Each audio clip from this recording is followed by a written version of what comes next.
வணக்கம். வாழ்க வளமுடன். மூவிரு முகங்கள் போற்றி முகம்பொழி கருணை போற்றி ஏவரும் துதிக்க நின்ற ஈராறு தோள் போற்றி காஞ்சி மாவடு வைக்கும் செவ்வேல் மலரடி போற்றி அண்ணான் சேவலும் மயிலும் போற்றி திருக்கைவேல் போற்றி போற்றி வெற்றிவேல் முருகனுக்கு அரோகரா. ஆஸ் யூஷுவல் நம்ம இன்னைக்கு திருப்பாவையோட 9வது பாசுரம் பார்க்க போகிறோம்.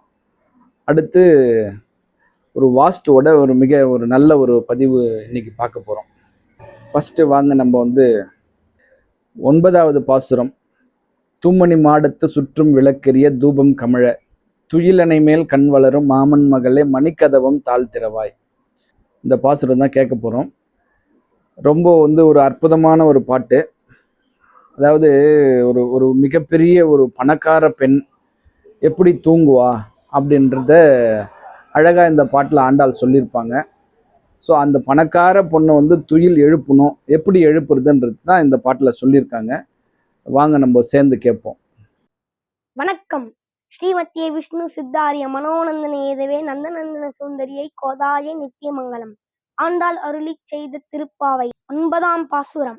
தூமணி மாடத்து சுற்றும் விளக்கெரிய தூபம் கமழ துயிலணை மேல் கண் வரும் மாமன் மகளே மணிக்கதவம் தாழ்த்திரவாய். மாம்பீர் அவளை எழுப்பீரோ உன் மகள் தான் ஊமையோ அன்றி செவிடோ அனந்தலோ ஏமப்பெருந்துயில் மந்திரப்பட்டாளோ மாமாயன் மாதவன் வைகுந்தன் என்றென்றும் நாமும் பலவும் நவீன்றேலோ ரம்பாவாய்.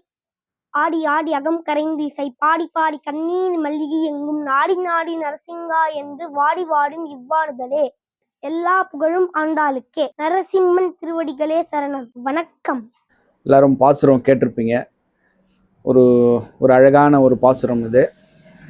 எப்படி தூங்கக்கூடிய ஒரு பணக்கார பெண்ணை எப்படி எழுப்பணுன்றது ரொம்ப அழகாக சொல்லியிருப்பாங்க. அதாவது என்னென்னா, இந்த பாட்டில் சொல்லிக்கிட்டே வருவாங்க, உங்கள் மகள் ஊமையா செவிடா அந்த மாதிரிலாம் சொல்லிட்டு ஏம பெருந்துயில் மந்திரப்பட்டாலோ.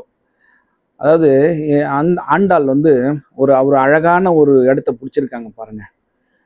அதாவது இலங்கையில் அசோகவனத்தில் சீதையை மீட்டு கொண்டு வர்றதுக்காக ஆஞ்சநேயர் அங்கே போகும்போது அந்த இடத்துல அந்த அசோகவனத்துக்குள்ளே போகும்போது எல்லாருமே அந்த காவலுக்கு இருந்த அரக்கிகள் எல்லாருமே தூங்கிட்டாங்களாம். ஏதோ மந்திரம் போட்டு அவங்கள தூங்க வச்ச மாதிரி அந்த மாதிரி அவங்க தூங்கிட்டாங்க. அந்த நேரத்தில் தான் போய் ஆஞ்சநேயர் போயிட்டு சீதா தேவியை பார்த்தாரு. அந்த வரிகளை அழகாக சொல்லியிருப்பாங்க. அந்த சூழ்நிலையை, அந்த சூழலை ஏம பெருந்துயில் மந்திரப்பட்டாலோ ரொம்ப அழகாக சொல்லியிருக்காங்க ஆண்டாள். ஸோ இந்த பாசுரம் ரொம்ப ஒரு சிறப்பான பாசுரம்.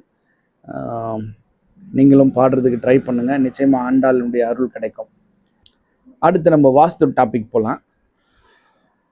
அது என்னன்னா, ஒரு ஒரு சென்ற வாரம்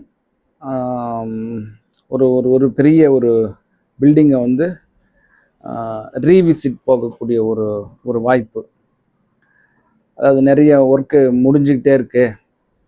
இன்னும் நாங்கள் சில பல வேலைகள்லாம் முடிக்கணும், எங்களுக்கு ஒரு சில டவுட் இருக்கு, நீங்கள் கொஞ்சம் வர முடியுமா அப்படின்னு கேட்டதுனால நம்ம போய் ரீவிசிட் அந்த சைட் பண்ணோம். அப்படி பண்ணும்போது அவங்க 2 ஃப்ளோர் காங்கிரீட் போட்டாச்சு.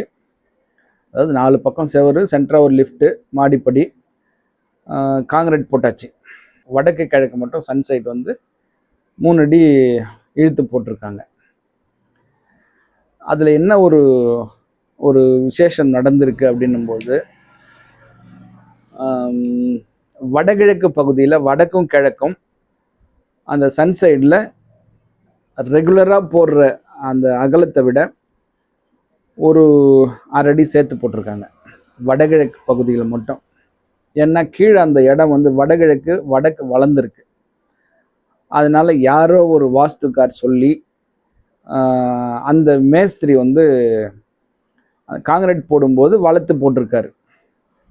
அப்போ அந்த வீட்டுக்கார் கேட்டிருக்காங்க, என்ன நீங்கள் சாரை கேட்டிங்களா அப்படின்னு கேட்கும்போது, நான் கேட்டேன், அவர் போட சொல்லியிருக்காரு அப்படின்ற ஒரு பதில் அந்த மேஸ்திரி சொல்லிட்டு காங்கிரீட் சேர்த்து போட்டுட்டாங்க. அது 3 ஃப்ளோருமே அப்படி தான் இருக்குது. Ground floor, first floor, second floor அப்படி தான் போட்டிருக்காங்க.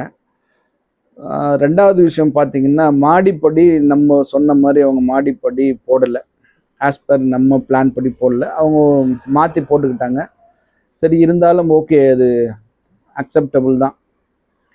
ஏன்னா ஒரு பக்கம் லிஃப்ட் வர்றதுனால அவங்க மாடிப்படி தள்ளி போட்டுக்கிட்டாங்க. சரி, ஓகே, அதில் ஒன்றும் இப்போ இஷ்யூ கிடையாது. அந்த மாடிப்படி போடுறாங்க இல்லைங்களா, அதாவது ஒரு ஸ்டெப்பு வச்சு இன்னொரு ஸ்டெப்பு வைக்கும்போது அந்த ஈவனாக இருக்கணும் நமக்கு. அப்போ தான் நம்ம அந்த மாதிரி பழகிட்டோம், ஈவனாக காலை வச்சு வச்சு ஏறி. இப்போ என்னன்னா, இவர் வந்து ஒரு லேண்டிங் போகிற வரைக்கும் ஈவனாக படியோட ஹைட்டை வச்சுட்டு, அந்த லேண்டிங்க்கு அப்புறம் வந்து பார்த்தீங்கன்னா அன்ஈவனாக இருக்குது. ஒரு படி உயரமாக இருக்குது, இன்னொரு படி ஹைட்டு ரொம்ப கம்மியாக இருக்குது. என்ன மேஸ்திரி இப்படி பண்ணியிருக்கீங்க அப்படின்னு கேட்கும்பொழுது, இல்லை, அது கொஞ்சம் மேலே வரும்போது கொஞ்சம் அளவு சரியில்லாமல் போச்சு. 2 ஃப்ளோருமே அப்படி தான் போட்டிருக்காரு. ஒன்று அந்த படியை வந்து உட்காந்து எவ்வளோ ஹைட் இருக்குது, அந்த எத்தனை படி வரும் டிவைட் பண்ணால் அந்த ஹைட்டுக்கு அதை கால்குலேட் பண்ணி போட்டிருக்கணும். இல்லையா, அந்த வீட்டுக்கார்கிட்ட சொல்லி நீங்கள் இந்த படியை வந்து அளவு கொஞ்சம் அவர்கிட்ட வாங்கி கொடுங்க அப்படின்னு சொல்லி கேட்டிருக்கணும். இல்லை டைரெக்டாக அவரே என்கிட்ட பேசியிருக்கணும். இது வந்து ஒரு 2மே வந்து ஒரு மிகப்பெரிய தவறுன்னு தான் நான் சொல்லுவேன். இப்போ படி மேலேருந்து இறங்கி வராங்கன்னு வச்சுக்கோங்களேன், அப்போ ஈவனான ஹைட்டு தான் இருக்குன்னு சொல்லிட்டு கால் வந்து அந்த பழக்கத்தில் அந்த கால் வைக்கும்போது கால் டக்குன்னு மேலே வைப்போம். இது என்ன படி கொஞ்சம் ஹைட்டு கம்மியாக இருக்குதுன்னு சொல்லிட்டு போகும்போது அடுத்த படி வந்து ஹைட்டு அதிகமாக இருக்கும், அது டவுனாக இருக்கும். அப்போது மேலேருந்து இறங்கி வரும்போது ஆட்டோமேட்டிக்காக நம்ம விழக்கூடிய ஒரு சூழல் அந்த படியில் உருவாகும். ஸோ இதெல்லாம் தவிர்த்திருக்கணும். அவங்க இன்னும் கேட்டிருக்கணும். இது கேட்காம பண்ணது தப்பு.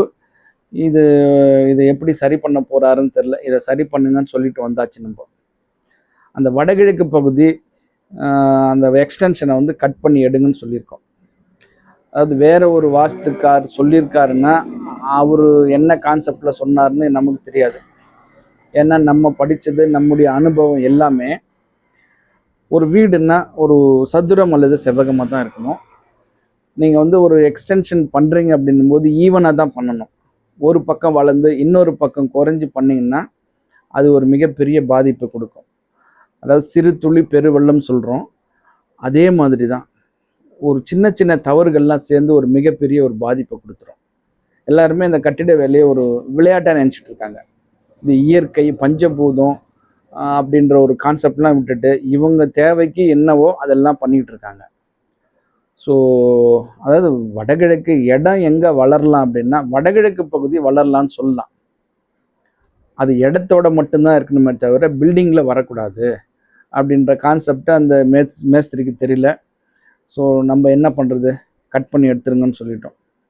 இது ஏன் சொல்ல வரேன், இதெல்லாம் பண்ணக்கூடாது அப்படின்னா, ஒரு 5 கிலோ வெயிட் நம்ம தோலில் வச்சு எடுத்துகிட்டு போகிறோம். ஓகே, அது வந்து அக்செப்டபுள், எடுத்துகிட்டு போகலாம், நம்மளால் முடிவு வரைக்கும் தூரம் வரைக்கும் எடுத்துகிட்டு போகலாம். இதே வெயிட்டை, அதே 5 கிலோவை ஒரு கோல் எடுத்து, ஒரு 5 அடி கோல் எடுத்து அந்த கோலில் முனையில் அந்த வெயிட்டை கட்டி தொங்க விட்டுட்டு, இல்லை அந்த முனையில் அந்த வெயிட்டை கட்டிட்டு நீங்கள் அந்த கோல் வந்து தோலில் வச்சுட்டு போனீங்கன்னா வெயிட் அதிகமாக தெரியும். ரொம்ப தூரம் நம்மளால் எடுத்துகிட்டு போக முடியாது. இதுதான் அந்த ஒரு பக்கம் வளர்ந்து விட்றேன், சன் சைடு இழுத்து விட்றேன், வீட்டை நான் வந்து சேர்த்து கட்டிக்கிறேன் அப்படின்னும்போது அது கிரவுண்ட் ஃப்ளோரில் காலி இடமா இருந்தால் அது அக்செப்டபிள் தான். அதுவே காம்பவுண்ட் போடும்போது நம்ம ஸ்ட்ரெயிட் பண்ணி தான் போட சொல்லுவோம். இது நீங்கள் ஃபஸ்ட் ஃப்ளோரில் போயிட்டு நீங்கள் போடுறீங்கன்னும் போது இதுதான் வந்து வெயிட் வந்து அதிகமாக இழுக்கக்கூடிய ஒரு இடமா போயிடும். அது பார்த்தீங்கன்னா வடகிழக்கு பகுதியில் தான் அந்த வெயிட் வருது. வடகிழக்கு பகுதி ஒரு மனிதனுடைய தலைப்பகுதி. நீங்கள் எந்த திசையில் ஒன்றாலும் வீடு கட்டிக்கோங்க, அந்த தலைப்பகுதியில் நீங்கள் எவ்வளோ ஃப்ரீயாக இருக்க முடியுமோ, காலியாக வைக்க முடியுமோ, வெயிட்டு கம்மியாக இருக்க முடியுமோ அவ்வளோக்கு அவ்வளோ நமக்கு நல்லது, அந்த வீட்டில் இருக்கக்கூடியவங்களுக்கு நல்லது. அதை தவிர்த்து நீங்கள் வெயிட் வைக்கிறேன், அவர் ஒரு கான்செப்ட் சொன்னார். அதுக்கப்புறம் இது நான் வந்து சேர்த்து போட்டுருவேன் சார், மேலே வந்து அந்த கைப்பிடி செவுரு கட்டும்போது நான் வந்து நேராக தான் கட்டுவேன், மீதி இருக்கிற இடத்துல அவங்க ஏதாவது பூச்செடி மாதிரி வச்சுக்கலாம் அப்படின்ற ஒரு உண்மையான தகவலை சொன்னார். அதாவது வடகிழக்கில் வெயிட்டே வரக்கூடாதுன்றோம், திரும்ப அதுக்கப்புறம் போயிட்டு நீங்கள் அங்கே ஒரு பூச்செடி நான் வைக்கிறேன் அப்படின்னா பூச்செடி சும்மா வைக்க முடியுமா? ஒரு பெரிய ஒரு தொட்டி மாதிரி வச்சு அதில் மண்ணை கொட்டி அதுக்கப்புறம் தான் பூச்செடி வைக்க முடியும். இதுதான் ஓவர் வெயிட் கான்செப்ட் வந்துடும். ஏற்கனவே அந்த எக்ஸ்டென்ஷனே வெயிட்டு, அதுக்கப்புறம் அதில் மேலே வெயிட்டு, இது தலைப்பகுதி. அந்த இந்த தலைப்பகுதி நம்ம ஏதாவது டிஸ்டர்ப் பண்ணும்போது அந்த வீட்டில் இருக்கக்கூடிய ஆண்கள் பாதிக்கப்படுறாங்க. ஸோ அதனால் அது வந்து வைக்காதீங்க, உடச்சி எடுத்துருங்கன்னு சொன்னால் அப்புறம் பில்டிங்காரும் வந்து இது வேண்டாங்க சார் சொல்கிற மாதிரி செய்யுங்க அப்படின்னு சொல்லிட்டாங்க. இப்போ செகண்ட் ஃப்ளோருக்கு மேலே ஒரு ஃப்ளோர் கட்டி காங்கிரீட் போட போகிறாங்க. ஸோ இந்த இன்ஸ்பெக்ஷன் நம்ம போயிட்டு அந்த சைட்டோட ரீவிசிட் பார்க்கும்போது இந்த மாதிரியான தவறுகள் நடந்திருக்கு. அதாவது ஒரு வீடு எப்படி வந்து உருவாகுதுன்ற ஒரு கேள்வி கேட்டிங்கன்னா, அதை வாஸ்துப்படி நம்ம கட்டுறோம் அப்படின்னும்போது அது வந்து ஒரு சுவர் இருக்கு. அந்த சுவரில் வந்து ஒரு ஓவியர் வந்து ஒரு உருவத்தை வரைஞ்சிக்கிட்டே வர்றார். கடைசியில் பார்த்தீங்கன்னா ஒரு அழகான ஒரு ஒரு உருவம் தெரியும். அந்த சுவரில் பார்த்தீங்கன்னா ரொம்ப அழகான ஒரு தத்ரூபமான ஒரு உருவம் வந்திருக்கும். அப்போ அந்த உருவம் எங்கே இருந்தது அப்படின்னா அந்த செவுத்துல தான் இருந்தது. தேவையான பாகத்தை மட்டும் அவர் வரைஞ்சிக்கிட்டாரு, அதில் ஒரு உருவம் வந்தது. அதே மாதிரி தான் நம்ம ஒரு புது வீடு கட்டும்போது தேவையான பாகத்தை மட்டும் நம்ம வந்து ஒரு வீட்டை உருவாக்கும் பொழுது அந்த வீடு வந்து ஒரு வாஸ்து பலம் உள்ள வீடாக மாறி அந்த வீட்டில் வாழக்கூடியவர்களுக்கு ஒரு நிம்மதியான, ஆரோக்கியமான, மகிழ்ச்சியான வாழ்க்கையை கொடுக்கும். இந்த அற்புதமான தகவலை கொடுத்த இந்த பிரபஞ்சத்திற்கு என் மனமார்ந்த நன்றி. மீண்டும் ஆண்டாளுடைய 10வது பாசுரத்துடன் ஒரு நல்ல வாஸ்து தகவலோடு சந்திக்கின்றேன்.